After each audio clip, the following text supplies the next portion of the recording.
안녕하세요. 간만에 인사드리는 BCIV 이실장입니다. 반갑습니다. 영상을 찍을 때마다 바빴다 계속 말씀을 드리는 것 같긴 한데요. 그래도 올해는 힘들기도 했고 그래도 굉장히 뭔가를 했던 바빴던 한 해였던 것 같습니다. 제작이나 자작이나 다 그러신 것 같아요. 항상 이렇게 빨리 여행을 가고 싶은 마음이 만드시잖아요. 그러다 보니까 거의 제작 완료될 시점에 여행 계획을 일찍들 잡아 놓으세요. 그러다 보니까 그 일정을 맞추면 이제 촬영할 시간도 빠듯하고 저희도 바빴기 때문에 촬영을 많이 놓친 촬영들이 있는데 아마 그분들이 이제 가끔 놀러 오시니까 그럴 때마다 하나씩 촬영을 해서 보여드리도록 하겠습니다. 오늘 잠깐 이제 짬이 났고요. 그래서 완성이 조금 덜 되긴 했지만 차량 하나를 소개시켜 드릴까 합니다. 이 차량은 옵션 대비 굉장히 가성비 있게 만든 차량인 것 같아요. 그래서 한번 소개를 시켜 드리려고 이렇게 촬영을 하게 되었습니다. 먼저 앞좌석을 보시게 되면요, 이렇게 6인승으로 이렇게 완료가 되었습니다. 사장님 같은 경우에는 이제 가족분들이 좀 많으셔가지고 6인승을 받으셔야 되는데, 근데 6인승을 받게 되면은 아무래도 카운트 같은 경우는 뒷 공간이 시트를 놔야 되면 많이 줄어들기 때문에 사실 많이 나오기 힘든 시트 수고요. 그래서 이렇게 접이식을 양쪽으로 이용해가지고 공간 확보를 하면서도 승차 인원수를 맞추려고 많이 이제 이제 노력했던 흔적이고요. 보통들은 카운팅은 4인승? 적게 하시는 분 2인승 정도. 왜냐면 내부 공간이 그렇게까지 크진 않기 때문에 보통은 그 정도로 많이 하시는 것 같습니다. 자, 앞으로 화장실로 한번 가보실게요. 보시면 이렇게 많이 쓰시는 코너 세면대, 그리고 고정식 변기, 그리고 채광도 되면서 환풍도 되는 이렇게 환풍기를 이렇게 넣었습니다. 넓죠? 그리고 이제 캠핑카를 이제 운영하다 보면 여러 가지 선택해야 될 사항들이 많아요. 근데 고정식 변기는 가격대는 조금 있지만 아무래도 여성분들이 탑승하시는 경우에는 화장실 문제가 굉장히 또 많이 민감하기 때문에 그런 경우에는 이제 많이들 이용하시고요. 이동식 변기와의 차이점이라고 하면 오물을 밖에서 빼느냐 안에서 갖고 나가느냐의 차이, 그리고 뭔가 안정감이 훨씬 있다, 그런 장점이 있고요. 그리고 물이 나오고 또 그런 이제 세척이 좀 원활하게 전동으로 가능하다. 요거는 이 제품은 그런 장점이 있고요. 넓게 잘 빠졌어요. 특히 사장님 같은 경우는 좀 어머님이 약간 좀 나이가 있으시기 때문에 화장실 문제가 불편하기 때문에 다른 거는 포기해도 또 화장실 부분은 포기 못한다고 하셔가지고 요거를 넣었습니다.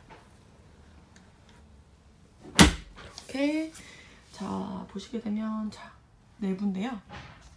조금 아직 마감이 덜 된 부분이 조금 있어요. 이런 코너 부분이라든가 이런 거. 그리고 보시다 보면 컨트롤 패널은 이렇게 몇 채널? 둘, 넷, 여섯, 여덟 채널, 8채널짜리 이용을 하셨고요. 여기까지 좀 10채널이네요. 부엌으로 와서 보면 여기 가스 버너가 보이시는데요. 가정용 가스 버너는 아니시고요. 그냥 이제 캠핑용 버너를 일단 그냥 고정해 둔 개념이라고 할까? 그런 거고요. 밑에 이렇게 돌려서 가스를 이렇게 돌려서 이렇게 조그만 가스를 넣는 그런 형태의 버너입니다. 그리고 만약에 차량에다가 정식으로 가스통을 설치하실 예정이 있으시면 합법으로 받으셔야 돼요. 저희 업체에서는 지금 2분이 합법으로 받아 나가셨는데, 안 그러면 굉장히 위험하기 때문에 그런 부분은 조금 지켜주시는 게 좋을 것 같고요. 간단하게 이렇게 싱크볼을 넣고 있습니다. 그리고 여기 청수 게이지 넣으셨고요.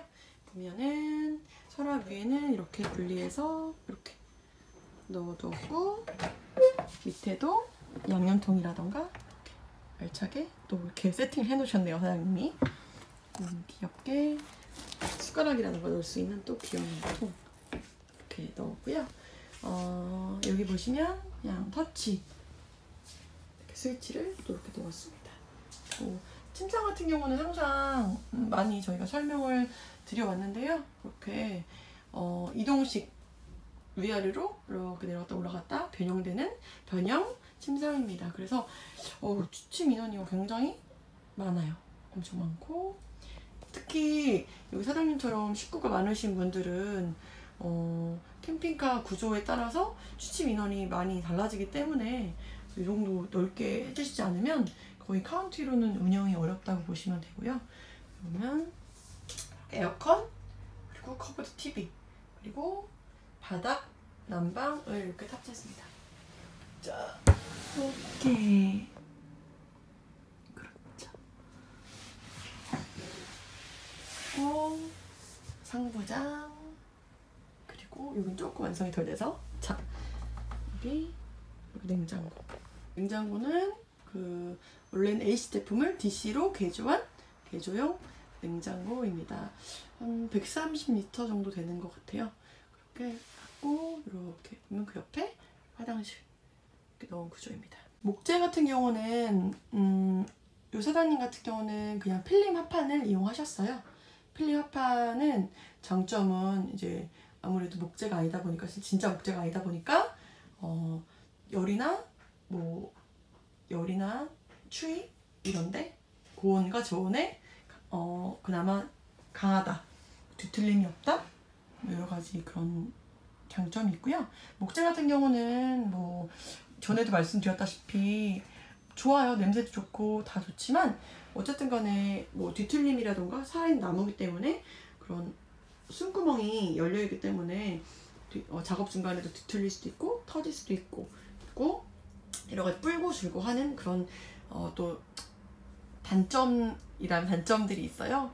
그런 게 있기 때문에, 그리고 가격 대비 이제 단가 차이가 좀 그래도 생각보다 나기 때문에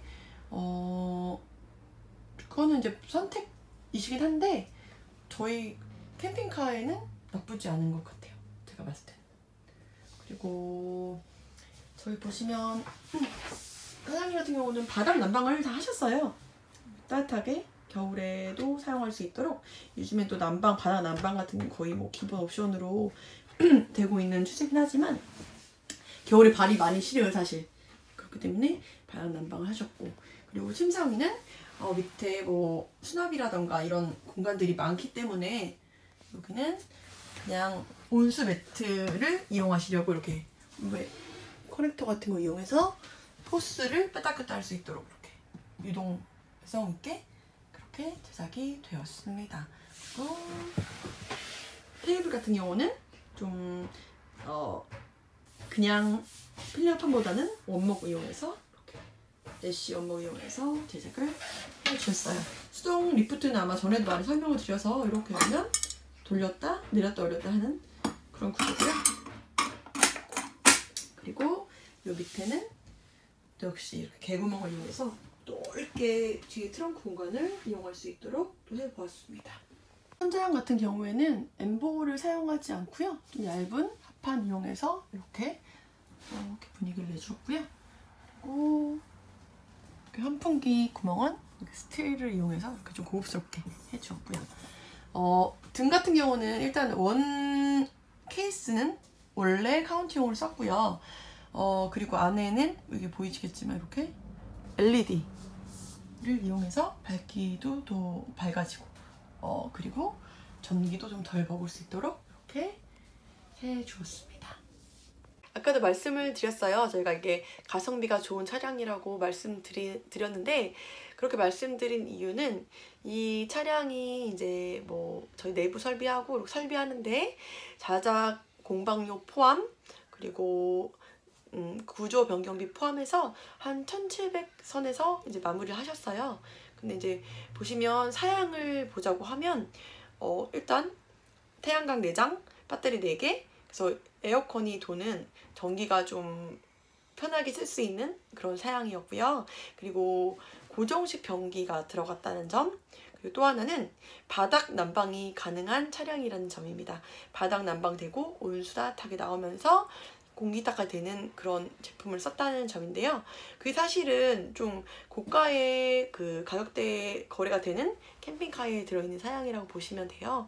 근데 이제 그런 거를 넣고 대신 이제 조금 뺐던 부분은 뭐였냐면 어닝 같은 건데, 물론 굉장히 멋있고 좋은 제품이에요. 그런 거는 분명하지만 이제 가격대를 좀 저렴하게 잡고 싶으시다고 하면 다른 방향을 이용을 하시는 거죠. 어닝 레일 같은 거는 가격이 좀 저렴하거든요, 많이. 그래서 타프를 심지를 이렇게 박아서 타프를 꼈다 뺐다 해서 또 이제 그늘막으로 쓸 수 있는 경우도 있기 때문에 약간 어떤 정말 이분한테 필요한, 그러니까 본인한테 필요한 부분은 넣고, 좀 이거는 꼭 안 해도 된다는 부분은 빼시고, 근데 사장님이 크게 이제 생각을 했던 부분은 나이 드신 이제 어머님이 계시기 때문에 어머님이 따뜻하게 이제 생활을 편하게 하실 수 있고 많이 움직이실 수 없기 때문에 밖에서 힘드시니까 화장실 같은 거 그런 거는 꼭 있었으면 좋겠다 하셨고요. 그래서 그런 부분을 좀 중요히 생각해서 넣고, 꼭 필요 없는 부분은 좀 빼고 해서 원래 가격대를 맞출 수 있었고요.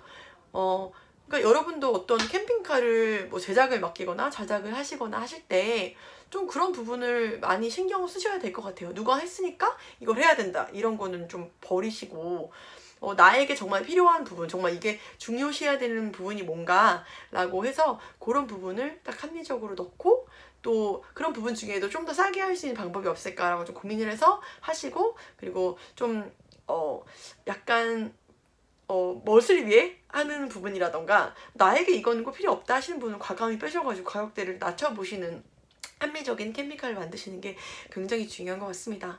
자, 여러분 다 좀 멋지고 좋은 캠핑카를 만나서 좀 행복하게 여행 다닐 수 있는 그런 날이 오시길 바라면서, 자, 오늘도 BCIV 이 실장이었습니다. 감사합니다.